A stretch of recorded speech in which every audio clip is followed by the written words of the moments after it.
وسلم على رسوله النبي الكريم أما بعد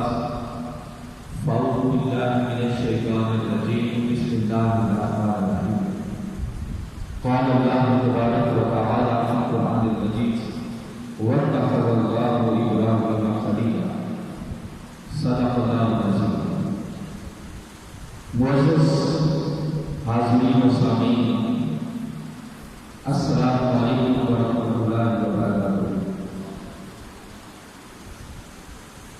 ہماری گفتگو سیدنا ابراہیم علیہ السلام کے حوالے سے اس موضوع پر چل رہی ہے کہ یہ جو باری تعالیٰ نے قرآن پاک میں ارشاد فرمایا واتخذ اللہ ابراہیم خلیلا، کہ اللہ رب العزت نے ابراہیم علیہ السلام کو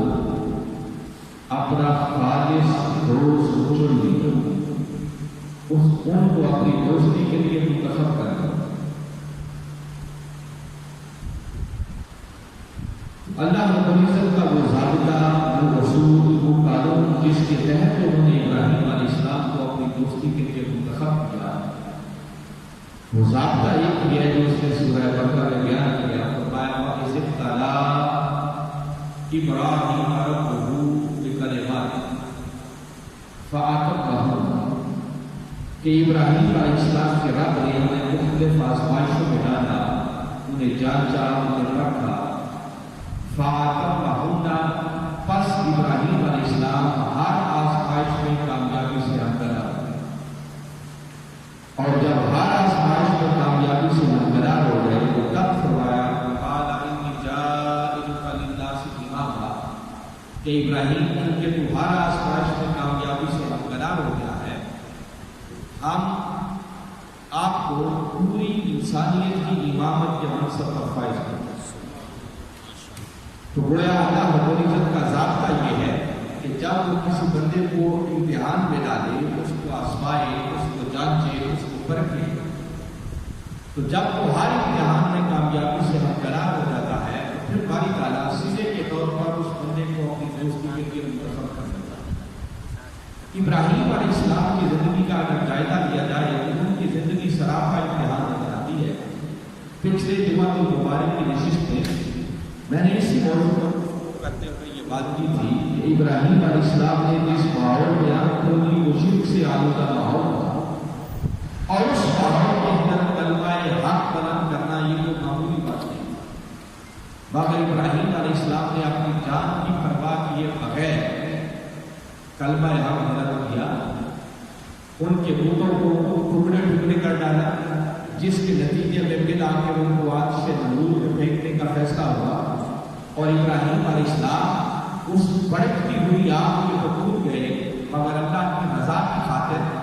انہوں نے اس مشکل وقت میں خود رب کو پکارنا بھی گوارا نہیں، کیونکہ امتحان تھا. اور اگر امتحان کے وقت ممتحن سے کہہ دیا جائے کہ تھوڑی مدد کر دو تو پھر امتحان نہیں رہتا، وہ کچھ اور بن جاتا ہے، لوگ شکل ہو جاتے ہیں. جس کا اشارہ باری تعالیٰ نے اس آیت کریمہ میں کیا، فرمایا وَقُلْنَا يَا نَارُ كُونِي بَرْدًا وَسَلَامًا عَلَىٰ إِبْرَاهِيمَ. یہ جو کلمات ہیں قُلْنَا کے پھر ہم نے فرمایا، یہ قُلْنَا کے کلمات بتا رہے ہیں کہ باری تعالیٰ یہ سمجھانا چاہ رہے ہیں کہ لوگ ابراہیم تو میرا وہ بندہ تھا کہ جس نے اس مشکل وقت میں بھی مجھے پکارنا گوارا نہیں کیا، تو آگ ٹھنڈی ہوئی تو ابراہیم کی ریکویسٹ پر نہیں بلکہ قُلْنَا پھر ہم نے آپ کو کہ آپ اب تو ابراہیم پر ٹھنڈی ہو جا، اور اتنی ٹھنڈی بھی نہ ہونا کہ وہ ٹھنڈک تکلیف دے، وَسَلَامًا سلام کی برکت. تو ابراہیم علیہ السلام اس آزمائش میں کامیابی سے ہمکنار ہوئے. پھر قرآن پاک کا مطالعہ کریں تو باری تعالیٰ نے ان کو بڑھاپے کی عمر تک اولاد کی نعمت عطا دی، یہ علاقے کی امتحان تھا. پھر بڑھاپے کی عمر میں جب اولاد عطا کی تو اپنی آزمائش میں ڈال اسماعیل علیہ السلام کو چاند جیسے بیٹے بڑھاپے کی عمر میں ملنے والی وہ نعمت تھی. مجھ پہ خداوندی ہوا کہ ابراہیم میری رضا کی خاطر اپنے اس اخت جگر اور اپنی زوجہ حضرت حاجرہ رضی اللہ تعالیٰ عنہ کو میری رضا کی خاطر گھر سے باہر بیان و بیا صحرا میں جہاں دور دور تک انسانیت کا کوئی نشان نہیں تھا. فرمایا وہاں چھوڑا. ابراہیم علیہ السلام نے اپنے اس لفظ جگر کو لیا, اپنی زوجہ محترمہ کو ساتھ لیا, اور جب اس خاص مقام پر چھوڑ کر واپس پلٹنے لگے تو ایک دعا ہے کہ باری تعالیٰ نے ہمیشہ کے لیے قرآن میں محفوظ کر دی کہ ابراہیم علیہ السلام نے اللہ کی بارگاہ میں ہاتھ اٹھا کر عرض کی, فرمایا ربنا انی اسکنت من ذریتی بواد غیر ذی زرع عند بیتک المحرم. فرمایا کہ مولا بے شک اپنی اس ضروریت کو ایک ایسی جگہ چھوڑ کر جا رہا ہوں جہاں ظاہری طور پر زندگی کا کوئی سہارا نہیں ہے, مگر پھر بھی ایک سہارا موجود ہے کہ چھوڑ کر وہاں جا رہا ہوں عند بیتک المحرم, جہاں پاس ہی تیرا حرمت والا گھر ہے. حالانکہ اس وقت ابھی اللہ کا گھر بنا نہیں تھا. پہلی تعمیر یقیناً ملائکہ کے ساتھ مل کر سیدنا آدم علیہ السلام نے کی تھی, مگر طوفان نوح کے ساتھ ہی وہ دیواریں منہدم ہو گئی. اب سوائے مٹی کے ٹیلے کے اور کچھ بھی نہیں, مگر نگاہ نبوت دیکھ رہی تھی کہ یہی اللہ کا گھر کبھی ہونے والا. ابراہیم علیہ السلام اللہ کے وہ مرد مومن ہیں, وہ مرد کامل ہیں کہ فقط اللہ کے گھر کی قربت کا تصور کر کے پریشان نہیں ہو رہے کہ مولا اگر کوئی اور سہارا نہیں ہے تو ایک سہارا تو پھر بھی ہے کہ تیری غربت والے گھر کے پاس چھوڑ کے جا رہا ہے. اور ہر وہ خوش نصیب ہیں کہ جنہیں اللہ رب العزت نے اپنی قربت کی خوشخبری دی. اور قرآن پاک میں فرمایا نحن اقرب الیہ من حبل الورید, کہ بندے ہم تیری شاہ رگ سے بھی تیرے زیادہ کریں. اگر اللہ کی قربت کا یہ احساس بندے کے من میں جا اٹھے تو پھر مصیبتوں کے, آلام کے, پریشانیوں کے اگر پہاڑ بھی راستے میں آ جائے تو انسان کے قدم کبھی ڈگمگاتے نہیں ہیں, بلکہ وہ استقامت کے ساتھ ہر مصیبت اور پریشانی کا سامنا کرتا ہے. پھر ایک وقت وہ بھی آیا کہ جب اسماعیل علیہ السلام تھوڑے بڑے ہوئے, چلنے پھرنے کے قابل ہو گئے, دوڑنے کے قابل ہو گئے, تو باری تعالیٰ نے علیہ آزمائش میں ڈالا اور ابراہیم علیہ السلام کو حکم دیا کہ ابراہیم اپنے اس لخت جگر کو میری راہ میں قربان کر دیا. اب میں بالکل شارٹ میں اس وقت سورہ صافات میرے سامنے ہے. باری تعالیٰ نے جہاں تفصیل کے ساتھ اس واقعے کا ذکر کیا ہے, اور باری تعالیٰ نے ابراہیم علیہ السلام کو ایک خواب دکھایا, اور ابراہیم علیہ السلام خواب میں دیکھتے ہیں کہ اپنے بیٹے کو ذبح کر رہے ہیں. اور ناظرین و سامعین یہ یاد رکھیں کہ نبی کا خواب وہ اللہ کی نہیں ہوتا. خواب دیکھا کہ بیٹے کو ذبح کر رہے ہیں, سمجھ گئے کہ حکم خداوندی ہے کہ آپ نے اس بیٹے کو اللہ کی راہ میں قربان کر دیا. اگلا دن ہوا, آپ نے بیٹے کو بلایا اور بلا کر ان کے سامنے وہ خواب رکھا جس کا ذکر باری تعالیٰ نے قرآن پاک کی سورہ صافات میں کیا. اور قرآن کہتا ہے کالا یا تو نہیں بولا انی ارا فی المنام انی اذبحک فانظر ماذا. فرمایا بیٹے میں نے خواب دیکھا ہے کہ خواب میں تمہیں ذبح کر رہا. اب یہاں ہمارے لیے بہت سارے سبق موجود ہیں, بہت ساری رہنمائی موجود ہے کہ کوئی بھی اہم کام, بڑا کام کرنا ہو تو اپنی اولاد کو, اپنی ضروریت کو, اپنے گھر والوں سے بھی مشاورت کرو, اپنے فیصلے ٹھوس لینے چاہیے.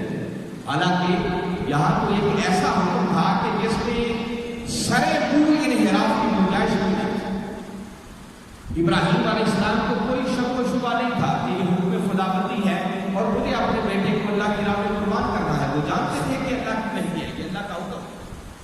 مگر اس کے باوجود انہوں نے اگلے دن میں ساری بات اپنے بیٹے کے سامنے رکھی اور فرمایا بیٹے میں نے خواب دیکھا ہے. یہ بھی بتا دیا کہ خواب دیکھا, ڈائریکٹ اللہ کا حکم بھی نہیں ہے, خواب ہے, اور خواب میں دیکھ رہا ہوں کہ تمہیں ذبح کر رہا ہوں. فانظر, یہ جو لفظ ہے نا انظر, اس کا معنی ہے کہ ابراہیم علیہ السلام فرما رہے ہیں کہ بیٹے اب تو ذرا اچھی طرح اس پر غور کر, اس پر سوچ بچار کر لے, ماذا کرا, اور پھر سوچ کر بتا کہ اب تیری کیا مرضی, تو کیا چاہتا ہے, کیا تو بھی قربان ہونے کے لیے تیار ہے یا نہیں ہے. یہ سوال کیا ابراہیم علیہ السلام. یہاں مفسرین نے لکھا ہے اور حضور شیخ الاسلام نے بڑی خوبصورتی کے ساتھ اس بات پر روشنی ڈالی کہ ابراہیم علیہ السلام کو اپنے بیٹے سے پوچھ رہے ہیں کہ بیٹے میں خواب دیکھ رہا ہوں کہ مجھے اللہ کی راہ میں ذبح کر رہا ہوں, تو بتاؤ تمہاری کیا مرضی. تو حضور شیخ الاسلام فرماتے ہیں کہ اگر بفرض محال اسماعیل علیہ السلام لوگ کر دیتے کہ ابا جان میں تو قربان ہونے کے لیے تیار نہیں ہوں، تو کیا پھر ابراہیم علیہ السلام قربان نہ کرتا؟ اللہ کے حکم کی نافرمانی کا بھی سوچا بھی نہیں جا سکتا، اور جانتے تھے کہ حکم خدا ہوتی ہے، بات خراب نہیں ہے، بیٹے کو ذبح کرنا ہے، قربان کرنا ہے۔ تو سوال یہ ہے کہ جب انہوں نے یہ عمل تو کرنا ہی کرنا تھا تو پھر بیٹے سے پوچھا کیوں، مشاورت کیوں؟ اس کا جواب دیتے ہوئے بہت ساری حکمتوں میں سے ایک حکمت جو حضور شیخ الاسلام نے بیان کی، آپ فرماتے ہیں کہ پوچھا اس لیے تھا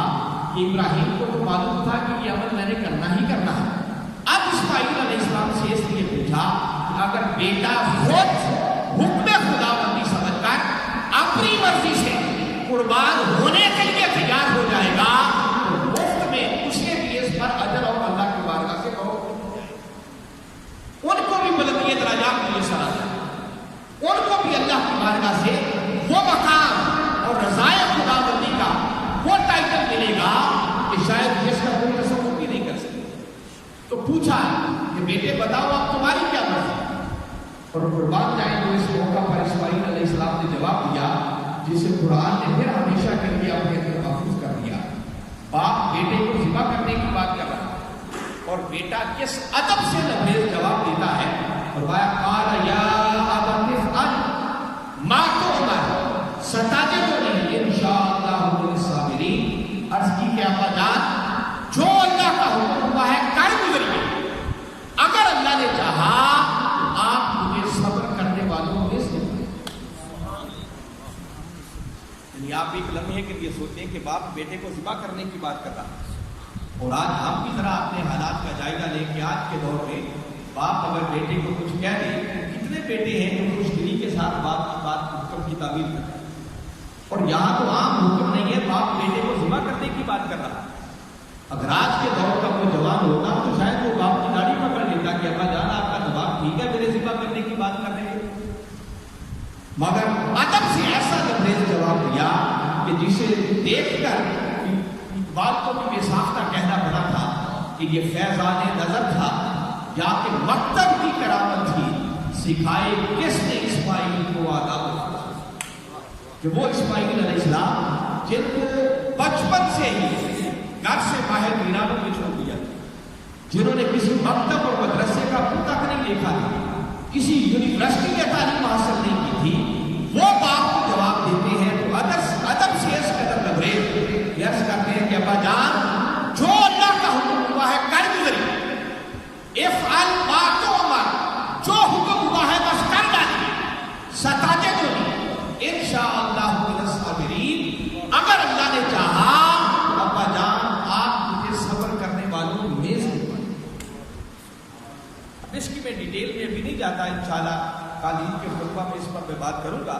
تاہم قرآن آگے کہتا ہے فلما اسلما، جب دونوں نے سر تسلیم خم کر دیا،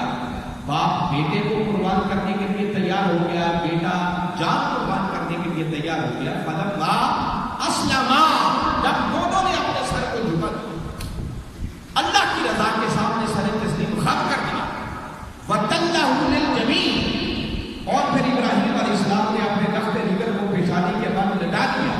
تو پھر فرمایا وَنَادَيْنَاهُ أَن يَا إِبْرَاهِيمُ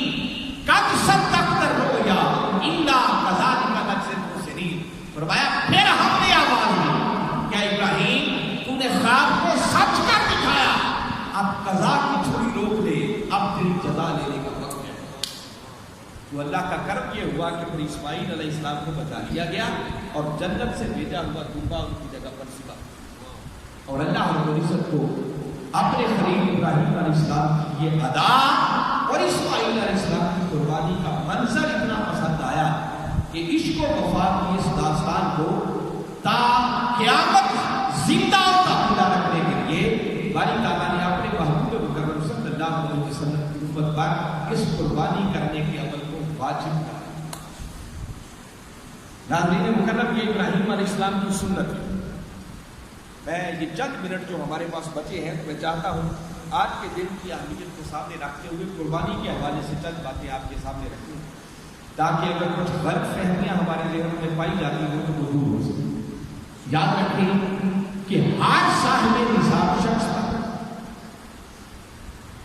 قربانی کرنا واجب ہے۔ صحابہ کرام رضوان اللہ علیہم اجمعین نے تاجدار کائنات صلی اللہ علیہ وسلم کی بارگاہ اقدس میں عرض کی کہ آقا ذرا فرمائیں گے قربانیاں کیا ہیں؟ میرے آقا صلی اللہ علیہ وسلم نے فرمایا کہ میرے غلاموں، یہ قربانیاں تمہارے باپ ابراہیم علیہ السلام کی سنت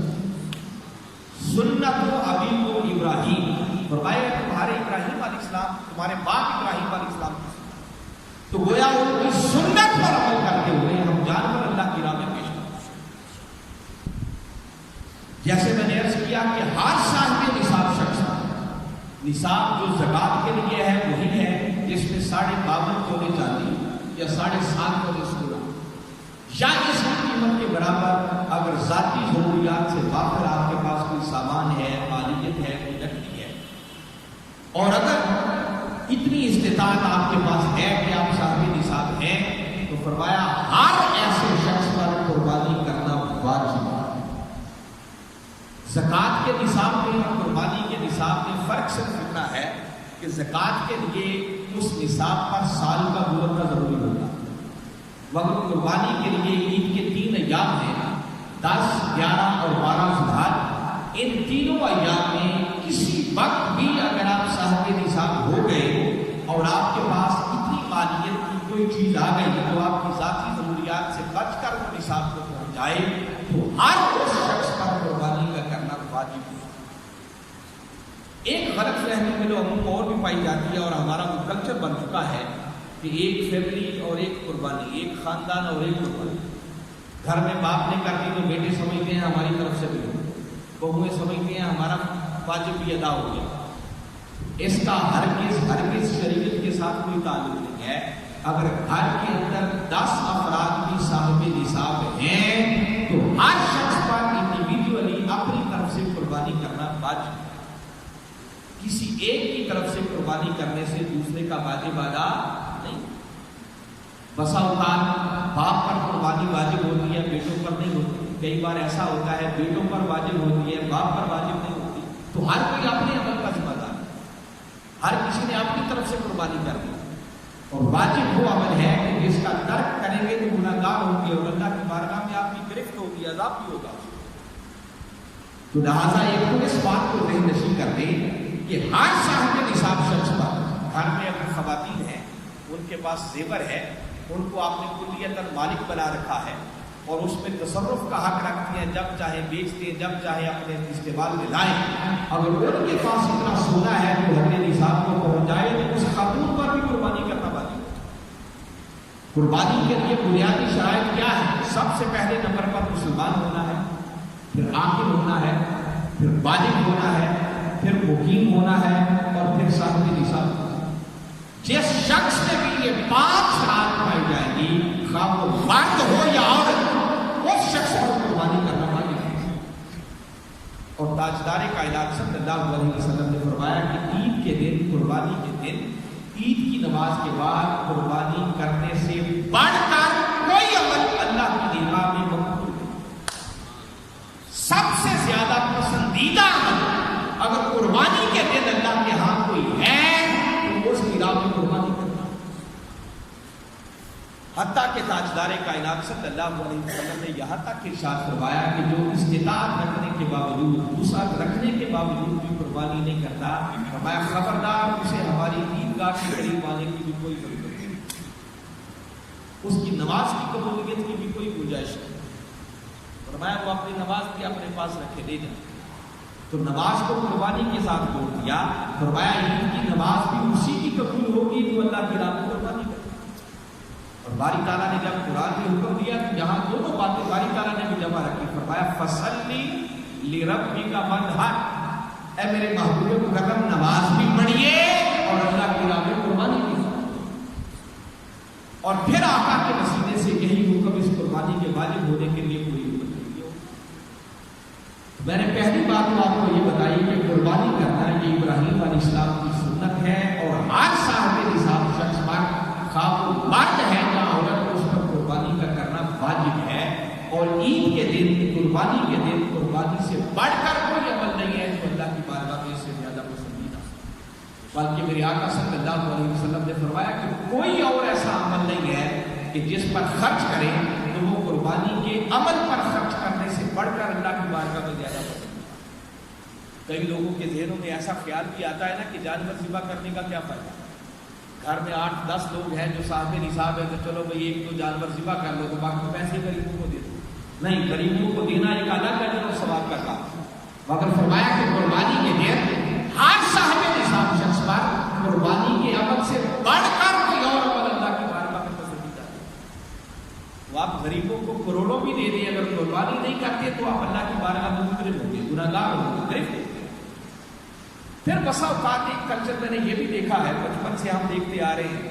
کہ مثلاً ایک شخص پر قربانی واجب ہے تو وہ کیا کرتا ہے، اپنی طرف سے نہیں کرتا، وہ کہتا ہے یہ قربانی میرے دادا کی طرف سے کر دو، میرے باپ کی طرف سے کر دو، میری والدہ کی طرف سے کر دو۔ تو یاد رکھیں پہلے نمبر پر خود اپنی طرف سے قربانی دینا واجب ہے۔ جب اپنا واجب ادا کر لیں تو پھر بشک آپ ہزار لوگوں کی طرف سے ذبح کرتے رہیں، وہ کرنے بھی چاہیے۔ خود تاجدار کائنات صلی اللہ علیہ وسلم کی عمر پر آخری عمر تک یہ سنت مبارکہ رہی کہ ہر سال آپ 2 مینڈے ذبح کریں، ایک اپنی طرف سے کرتے، ایک پوری امت کی طرف سے۔ تو امتی کا بھی پھر فرض بنتا ہے کہ جس کمری والے آقا نے عمر پر اپنی امتی کو فراموش نہیں کیا، اگر اللہ نے استطاعت دی ہے تو اپنا واجب ادا کرنے کے بعد پہلے نمبر پر کمری والے آقا صلی اللہ علیہ وسلم کی طرف سے قربانی کرے، اپنے پیر و مرشد کی طرف سے کرے، اپنے والدین کی طرف سے کرے، اپنے دیگر رشتہ داروں کی طرف سے کرے۔ نفلی قربانیوں کی تو پھر حج کوئی نہیں ہے، مگر آپ ساری نفلی قربانیاں کر لیں اور اپنا واجب ادا نہ کریں تو آپ اللہ کی بارگاہ میں گنہگار ہو، گرفت ہو گئی، مجرم ہے۔ وقت چونکہ ہو چکا ہے، اس سے زیادہ ہمارے وقت میں گنجائش نہیں ہے، بلکہ وقت آگے چلا گیا ہے، تو میں انہی باتوں پر اتفاق کرتے ہوئے اللہ کی بارگاہ میں دعا کروں کہ باری تعالیٰ ہمیں صحیح معلوم ہے اس قربانی کے عمل کی فضیلت اور اہمیت کو سمجھ کر کل کے دن اللہ کی راہ میں جانور ذبح کر کے اس قربانی کے عمل کو اپناتے ہوئے اپنی دنیا اور آخرت کو سنوارنے کی توفیق عطا فرمائے۔ وما علینا